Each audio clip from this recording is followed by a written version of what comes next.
Assalamualaikum warahmatullahi wabarakatuh. Pemirsa, selamat datang di channel The Pico News, pusat informasi yang keren dan cool. Di kesempatan kali ini saya ingin membacakan berita yang bawa-bawa internasional, yang bawa-bawa Amerika Serikat, Eropa, dan Cina. Ini tentang krisis energi di luar negeri ya pemirsa. Dilansir oleh cnbcindonesia.com, Amerika Serikat, Eropa, Cina dihantam krisis energi. Bagaimana nasib Indonesia? Nasib Indonesia bagaimana? Jadi di luar negeri sana banyak negara yang terkena dampak krisis energi. Apakah ini membawa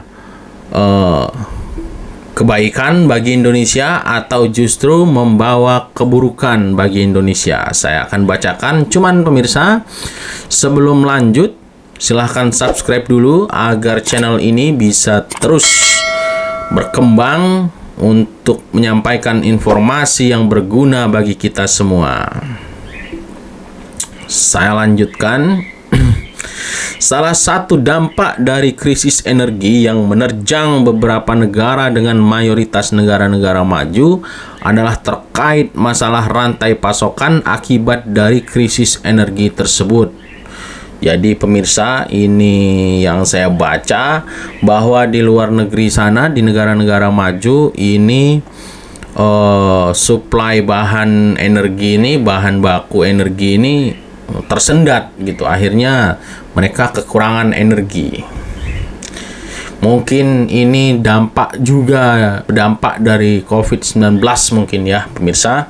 Tambang-tambang energi itu mungkin pada berhenti di tahun lalu akibat pandemi. Akhirnya terasanya mulai sekarang karena stoknya sudah habis. Indonesia merupakan negara yang masih mengimpor bahan baku kimia, peralatan elektrik dan mekanik hingga besi dan baja. Hal ini tentunya menjadi dampak negatif bagi Republik Indonesia jika masalah rantai pasokan belum pulih dalam waktu cepat. Wah, di sini ini menjadi berita negatif buat kita pemirsa. Karena sampai sekarang kita itu mengimpor bahan baku kimia, peralatan elektronik, hingga besi dan baja. Ini yang memalukan, kita masih mengimpor besi dan baja dari luar negeri. Akhirnya karena di luar negeri sana, di negara-negara penghasil bahan baku tersebut sedang krisis energi, akibatnya kita menjadi kekurangan bahan. Selain itu, sektor yang berpotensi terdampak akibat gangguan rantai pasokan ini yakni industri tekstil dan farmasi. Nah, khususnya ini industri tekstil dan farmasi. Ini harus bersiap-siap ya industri-industri ini, karyawan-karyawannya, karena pasti akan ada pengurangan produksi untuk industri tekstil dan farmasi. Jadi sebaiknya bersiap-siap untuk menghadapi masalah pengurangan produksi nantinya. Sekjen Produsen Serat dan Benang Filamen Indonesia, Retma Gita Wiraswasta, menyebut sekitar 50% barang tekstil di dalam negeri sudah dikuasai oleh barang impor dengan Cina sebagai penyumbang terbesar. Barang tekstil dari negeri tirai bambu itu mendominasi dengan persentase 40%. Wah, karena memang Cina ini juga terkena dampak dari krisis energi.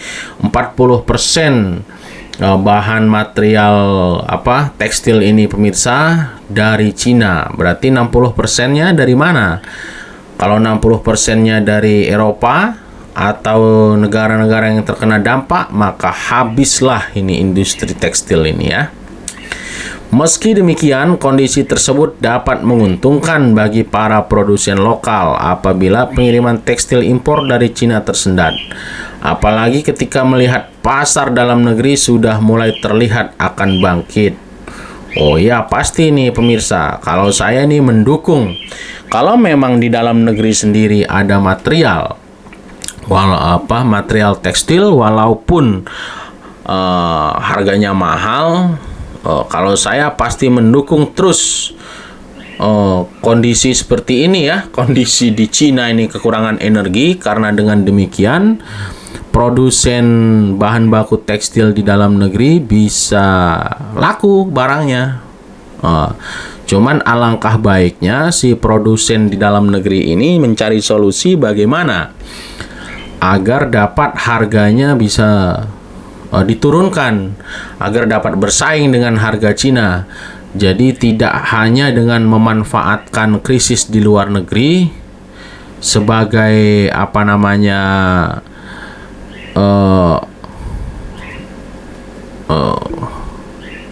sebagai strength ya, tapi memperkuat juga harga produknya. Selanjutnya, sektor yang juga berpotensi terdampak adalah industri farmasi, yang mana bulan lalu Direktur Utama PT Bio Farma sempat mengatakan bahwa industri farmasi di Indonesia tidak sehat. Nah, tidak sehatnya bagaimana, Pak? Apakah tidak sehatnya karena ada beberapa dokter yang memproduksi obat palsu, atau bagaimana? Karena dulu saya pernah dengar ada informasi di Bekasi, beritanya bahwa ada dokter oknum gitu ya, mereka memproduksi obat-obat palsu lalu mengedarkannya di beberapa rumah sakit. Itu pun bisa dibilang tidak sehat kan? Jangan sampai yang tidak sehat yang dimaksud adalah yang seperti itu ya. Kalau tidak sehat karena kekurangan bahan baku, ini kan tinggal tunggu saja. Harusnya ini menjadi PR bagi Menteri Perindustrian agar dapat mengambil keuntungan dari momen ini agar Indonesia bisa juga memproduksi bahan baku farmasi. Karena lebih dari 90% bahan baku kita impor dari negara lain, 90% pemirsa. Ini sangat disayangkan ini. Harusnya siapa yang punya otoritas dan wewenang untuk membuat kebijakan, harusnya ini menjadi pertimbangan kondisi sekarang ini ya, agar menggenjot produksi bahan baku di dalam negeri kita, tidak impor. Impor itu kata dia dilakukan karena Indonesia tidak mampu bersaing. Harga bahan baku impor jauh lebih murah daripada investasi sendiri. Iya, memang benar. Indonesia tidak mampu bersaing. Lalu bagaimana caranya agar Indonesia ini mampu bersaing? Kan begitu. Harusnya kalau Bapak ini industri farmasi. Ini Bapak ini apa sih? Direktur Utama PT Bio Farma. Ya, ini kan BUMN atau apa ini Bio Farma ini? Harusnya dia bisa dekat dong dengan para menteri yang bisa membuat kebijakan. Kalau seperti ini kan masalah. 90%-nya impor, 10%-nya dari mana? Berarti dari dalam negeri. Lalu bagaimana caranya supaya dari dalam negeri ini 100%, dan bila perlu kita mengekspor ke luar negeri. Begitu. Dia menuturkan pada saat pandemi, semua negara membutuhkan produk yang sama. Masing-masing negara, terutama negara yang sudah memiliki teknologi pembuatan bahan baku, mengamankan kebutuhan bahan baku itu sendiri untuk menjamin penanganan pandemi di negara masing-masing. Ya, memang semua negara saat itu 2 tahun yang lalu, 1 tahun yang lalu mungkin tidak bisa mengekspor karena kebutuhan di dalam negeri mereka banyak ya pemirsa. Nah, justru ini harusnya menjadi semangat bagi Menteri Perindustrian agar bisa membuat industri yang bisa memproduksi produk ini. Jangan hanya bisanya beli saja, harus bisa bikin dong. Apa gunanya tugasnya Menteri Perindustrian kalau dia tidak memperhatikan hal-hal ini? Diketahui industri farmasi domestik masih sangat bergantung pada impor bahan baku obat. Dari suplai BBO, impor sebesar 90-95%. Sekitar 60%-nya dipenuhi dari Cina, menyusul kemudian India. Cina lagi. Ini saya bosan dengar negara ini ya, pemirsa. Terlalu dia menguasai market di negara kita ini. Kenapa Cina lagi? Kenapa Indonesia? Kalau memang Indonesia suka dengan barang yang murah dari Cina ini, nah kalau suka dengan produk yang murah, ya harus bisa dong bikin barang yang murah dengan kualitas yang sama. Jadi jangan hanya bisa beli saja, tapi kalau ada dalam tanda kutip kong kali kong, ya ini hal lain ya pemirsa.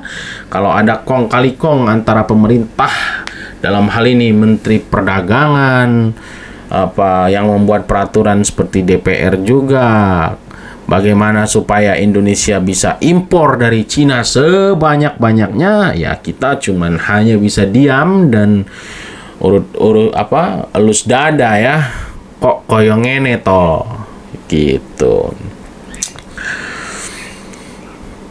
Krisis energi berpotensi menimbulkan kendala suplai bahan baku. Salah satunya diakibatkan oleh kelangkaan kontainer yang belum juga mereda, sehingga pelaku usaha perlu melakukan penyesuaian frekuensi pengapalan bahan baku.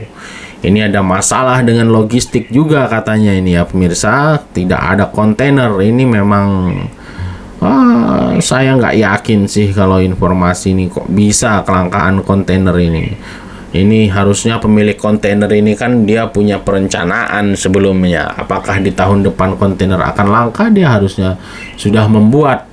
Cuman kecuali ada yang salah di dalam supply chain logistik ini tadi. Supply chain manajemennya ada yang salah mungkin kalau sampai langka kontainer ini, atau akibat krisis pandemi ya. Krisis energi juga dapat mengancam keamanan pangan dunia, salah satunya dikarenakan pabrik pupuk utama yang terpaksa harus mengurangi produksi karena kenaikan biaya gas yang merupakan bahan baku utama, dan dapat berakibat pada turunnya produksi yang dihasilkan oleh petani. Saya bacakan dulu ya pemirsa. Tekanan yang dirasakan produsen pupuk juga akan menyebabkan kekurangan satu produk sampingan yang sangat menarik, karbon dioksida, yang digunakan dalam berbagai produk konsumen. Karbon dioksida kan jadi masalah kita. Terlalu banyak karbon dioksida. Dengan produksi pupuk yang terbatas, hampir pasti industri global akan menghadapi kekurangan CO2 yang digunakan secara luas. CO2 digunakan secara luas mulai dari penggunaannya dalam makanan kemasan agar tetap segar lebih lama. Untuk dry ice, agar makanan beku tetap dingin selama pengiriman, serta untuk memberi minuman berkarbonasi seperti soda gelembung khasnya. Selain itu, beberapa produk lain yang juga mungkin terdampak, salah satu produk elektronik hingga mainan. Ini siapa ini Bapak ini ya pemirsa? Hamdani Zulkarnain, Ketua Umum Giam. Dengarkan, nggak usah, ini terlalu panjang ini di YouTube juga ini mereka upload mungkin ya pemirsa. Ini saya nggak usah putar ini Bapak ini.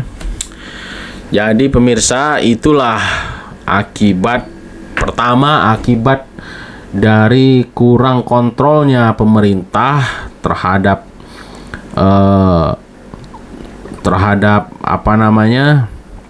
ancaman dari luar, ancaman barang impor dan lain sebagainya.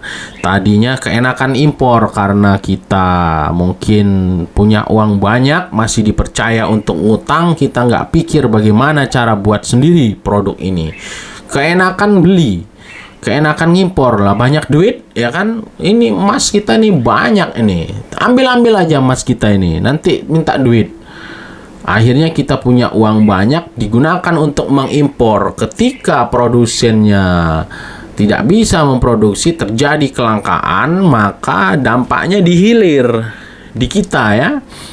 Maka karena pabrik bahan baku untuk membuat pupuk ini menjadi tidak bisa menyuplai, akhirnya pupuk akan menjadi langka. Karena pupuk menjadi langka, akhirnya para petani tidak bisa menanam begitu. Akhirnya pangan ini jadi masalah di kemudian harinya, nantinya akan menjadi krisis pangan suatu saat nanti ya pemirsa, akan menjadi masalah. Harga pangan akan tinggi karena kekurangan pangan.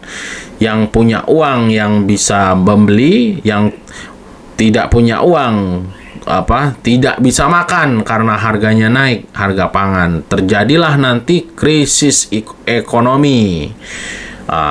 Setelah krisis ekonomi terjadi, maka akan ada lagi kriminal dampaknya. Itu namanya butterfly effect ya pemirsa. Butterfly effect itu adalah efek lanjutan ketika seekor kupu-kupu mengepakkan sayapnya di sini, terjadilah tsunami di sana. Kenapa? Karena dia mengepakkan kupu-kupu, api menjadi terbakar. Api menjadi terbakar, dia membuat hutan menjadi gundul. Kira-kira seperti itu. Dampaknya banyak sekali ya pemirsa. Hanya karena kita tidak mempersiapkan industri, suatu saat nanti bisa terjadi, kalau salah penanganannya, akan terjadi krisis pangan yang bisa membawa kriminal di mana-mana. Kalau tidak terkontrol lagi, bisa memecah belah NKRI. Mudah-mudahan itu semua tidak terjadi, dan mudah-mudahan Menteri Perindustrian dan Perdagangan memikirkan hal ini, bagaimana supaya kita bisa memproduksi sendiri produk-produk, supaya tidak mengimpor dari Cina. Kenapa dari Cina lagi? Saya bosan dengar negara satu ini ya pemirsa. Selalu apa-apa Cina, malu kita. Baiklah pemirsa, sudah 17 menit, itu saja yang ingin saya sampaikan beritanya. Mudah-mudahan ada manfaatnya. Dan jika Anda dengar bunyi teng-teng, silahkan subscribe dulu agar channel ini bisa terus berkembang, memberikan informasi yang berguna bagi kita semua. Akhir kata saya ucapkan wassalamualaikum warahmatullahi wabarakatuh.